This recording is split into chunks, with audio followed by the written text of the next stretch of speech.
পবিত্র কোরআনের আয়াত দ্বারা একেবারে স্পষ্ট দলিল বা প্রমাণিত এটি। যদি আপনি সঠিকভাবে করতে পারেন তাহলেই ইনশাল্লাহ এর ফল আপনি পাবেন। যেটি আপনি থাম্বনেলে দেখছেন সে বিষয়ে আলোচনা করব আজকে। কোন ব্যক্তি আপনাকে জাদু করছে কিনা এটা কিভাবে জানবেন, কিভাবে পরীক্ষা করবেন এবং কখন পরীক্ষা করবেন, এবং আপনার ঘরে কোনো জাদু আছে কিনা বা জিনের আচর আছে কিনা এই বিষয়েও আপনি কিভাবে জানবেন সেই বিষয়ে আলোচনা করব। তবে একটি কথা মনে রাখতে হবে, এটি কোরআনের আয়াত, কোরআনের আয়াত দ্বারা এটি প্রমাণিত। সূরা বাকারার সূরা বাকারার 102 নম্বর আয়াত, ঠিক আছে। ওয়াত্তাবাউ মা তাতলুশ শায়াতিনু আলা মুলকি সুলাইমান ওমা কাফারা সুলাইমানু ওয়ালাকিন্নাশ শায়াতিনা কাফারু ইউআল্লিমুনান নাসা সিহরা। এই সিহরা মানে জাদু। সিহরা শব্দের অর্থ হলো কি? জাদু। এটা এখানে আপনার আরবিতে দেওয়া আছে। প্রয়োজন হলে যারা আরবি পারেন না আমি তাদেরকে অবশ্যই বাংলা এটার উচ্চারণ লিখে দিব এবং অর্থটাও আছে। অর্থটা আমি আপনাদেরকে এইভাবেই বলবো, অর্থ দেখারও দরকার নাই আপনাদের। এটা কি কাজে জাদুর প্রমাণিতা, ওই যে উপরে একটু যদি আমি হালকা করে আপনাদেরকে দেখাই তাহলে দেখবেন জাদুর প্রমাণিকতা, ঠিক আছে। জাদুর প্রমাণিকতা, যে কে জাদু করেছে, কোথায়, কার জন্য জাদু করেছে, ওই ব্যক্তি সহকারে আপনি দেখতে পারবেন ইনশাআল্লাহ। যদি সেই যোগ্যতা বা সেরকম ভাবে আপনি আমল করেন বা ওই সিস্টেম বা পদ্ধতিতে, যে পদ্ধতি আমি বলে দিব।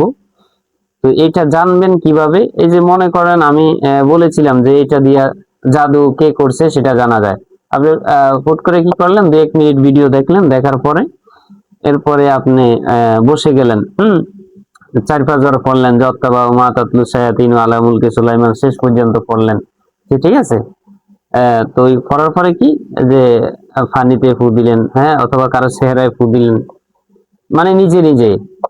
সুতরাং এটা যদি আমল করেনই তাহলে এটার শুরু থেকে শেষ পর্যন্ত একেবারে সূক্ষ্মভাবে কান দিয়ে মনোযোগ সহকারে আমি কি বলছি, কি বলতেছি শেষ পর্যন্ত দেখতে হবে আপনাকে।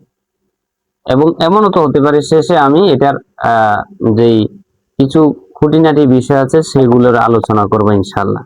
তো এই জাদুর প্রমাণিকতা কোরআন দ্বারা এটি দলিল। আল্লাহ তাআলা পবিত্র কোরআনে বলেন ওয়াত্তাবাউ মা তাতলুশ শায়াতিনু আলা মুলকি সুলাইমান।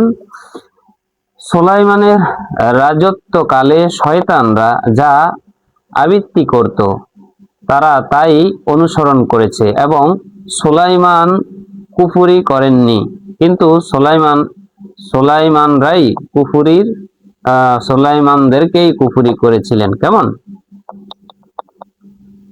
সরি, এবং কি সুলাইমান কুফরি করেননি, ঠিক আছে। ওমা কাফারো সুলাইমানু, অর্থাৎ সুলাইমান কুফরি করেননি বা সুলাইমান কাফের হননি। কুফরি করেছে কে? শয়তানরাই কুফরি করেছে। তারা মানুষদেরকে জাদুবিদ্যা এবং যা বাবেল শহরে হারুত মারুত ফেরেশতাদ্বয়ের প্রতি নাজিল হয়েছিল তা শিক্ষা দিত। আচ্ছা, যাই হোক, তাহলে তারা জাদুবিদ্যা করে কি করেছে? কুফরি করেছে। বা সুলাইমানের রাজত্বকালে শয়তানরা যা আবৃত্তি করত তাই তারা অনুসরণ করেছেন। এটা একটা ব্যাপারে আলোচনা হয়েছে।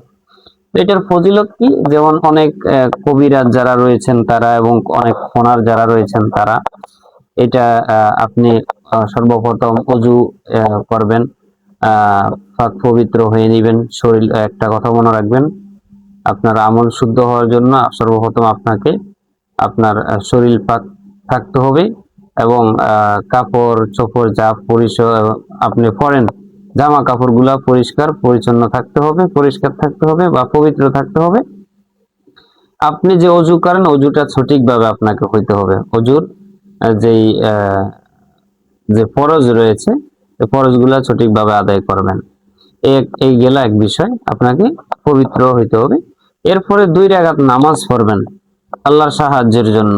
2 রাকাত আল্লাহর সাহায্যের জন্য 2 রাকাত নামাজ পড়বেন, শয়তানের সাহায্য নয়, আল্লাহর সাহায্যের জন্য 2 রাকাত নামাজ পড়বেন। নামাজ পড়ার পরে গ্লাসে একটি গ্লাস নেবেন, গ্লাসের ভিতরে পানি দিবেন, কাচের গ্লাস হলে ভালো হয়, কাচের গ্লাস নেবেন, গ্লাসের ভিতরে পানি দিবেন। পানি নেওয়ার পরে আপনি এটি পড়বেন, এটি 21 বার পড়বেন, অত্তাবাউ মা তাতলু শায়াতিনু আলা মুলকি সুলাইমান। এটি 21 বার পরে 21 বার ফু দিবেন পানিতে। ফু দেওয়ার পরেই ইনশাআল্লাহ আপনি আল্লাহ তাআলার সাহায্য চাইবেন। সাহায্য চাইলেই যেই ব্যক্তি আপনার জন্য জাদু করেছে ইনশাআল্লাহ সেই ব্যক্তিকেই আল্লাহ চাহেন তো আপনি দেখতে পারবেন। আরেকটা প্রাসঙ্গিক আলোচনা করি যে মাটি নিবেন, ঘরের মাটি নিবেন। মাটি নেওয়ার পরে আপনি এইটা পড়বেন, অত্তাবাউ মা তাতলু শায়াতিনু আলা মুলকি সুলাইমান। এটি 11 বার পড়বেন। পড়ার পরে মাটিতে ফু দিবেন। মাটিতে ফু দেওয়ার পরে যদি দেখেন মাটি পরিবর্তন হয়ে গেছে, মাটির গ্রান এবং মাটি ফু দেওয়ার পরে মাটিটা আপনি শ্বাস নিবেন, সেটা দেখবেন যে গ্রান ঠিক আছে কিনা। যদি দেখেন গ্রান পরিবর্তন হয়ে গেছে তাহলে বুঝবেন যে আপনার ঘরে কি আছে, জিন আছে বা জাদু করেছে, জাদু আছে। আর একটা হলো যদি দেখেন এটার পরিবর্তন হয়ে গেছে তাহলে বুঝবেন আপনাকে জাদু করা হয়েছে। তো এই আমলটি কোন সময় করবেন? এই আমলটি একেবারে এশারের নামাজের পরে আপনি করতে পারেন, যে যখন একেবারে সবাই নিস্তব্ধ হয়ে যায় বা কোনো সাউন্ড নাই, আওয়াজ নাই, এশারের নামাজ পড়ার পরে তারপরে 2 রাকাত নামাজ পড়ে আপনি আমলটি করুন, অত্তাবাউ মা তাতলু শায়াতিনু আলা মুলকি সুলাইমান। এটি করেন এবং যখন দেখবেন যে কোনো ব্যক্তি করেছে, ওই ব্যক্তিকে যখন আপনি জানবেন বা আপনাকে জানিয়ে দেওয়া হবে বা আপনি ওই ব্যক্তির চেহারা দেখবেন, তখন হাউমাউ না করে শত্রুকে শেষ করে দিবেন। কিভাবে শেষ করবেন? সূরা ইয়াসিনের যে হাদিসের ভিতরে রয়েছে একটি কথা যে আল্লাহ রাসূল সাল্লাল্লাহু আলাইহি ওয়াসাল্লামের যখন কাফেররা ওই যে ঘরের ভিতরে তিনি আবদ্ধ ছিলেন, ওই যে হেরা গুহায় যে তিনি পালিয়ে গেছেন, এরকম একটা ঘটনা আছে না? সেইখানে যে রাসূল সাল্লাল্লাহু আলাইহি ওয়াসাল্লাম শত্রুদেরকে ধ্বংস করে দিয়েছেন বা শত্রুদের চোখ গুলাকে অন্ধ করে দিয়েছেন। কিভাবে অন্ধ করে দিয়েছেন? সূরা ইয়াসিনের, কি বলছি মনে রাখতে হবে, সূরা ইয়াসিন, সূরা ইয়াসিনের 1 থেকে 9 অথবা 1 থেকে 9 বা 10 আয়াত পাঠ করেছেন তিনি। সূরা ইয়াসিনের 1 থেকে 9 বা 10 আয়াত, 10 নম্বর আয়াত কি করেছেন তিনি? পাঠ করেছেন। তো ওই যে আমি বলেছি শত্রু ধ্বংস হয়ে যাবে, তো এটা শত্রুকে আপনি কিভাবে ধ্বংস করবেন? আপনি যদি ভালো মানুষকে তো ধ্বংস করতে পারবেন না। আপনি যাকে এই পরীক্ষা করার পরে যে সিদ্ধান্ত আসবে যে অমুক ব্যক্তি আমার শত্রু, অমুক ব্যক্তি আমার ক্ষতি করেছে, জাদু করেছে, যদি এটা আপনি জানতে পারেন বা জানেন তাহলে আপনি তাকে ধ্বংস করে দিতে পারবেন। কিভাবে?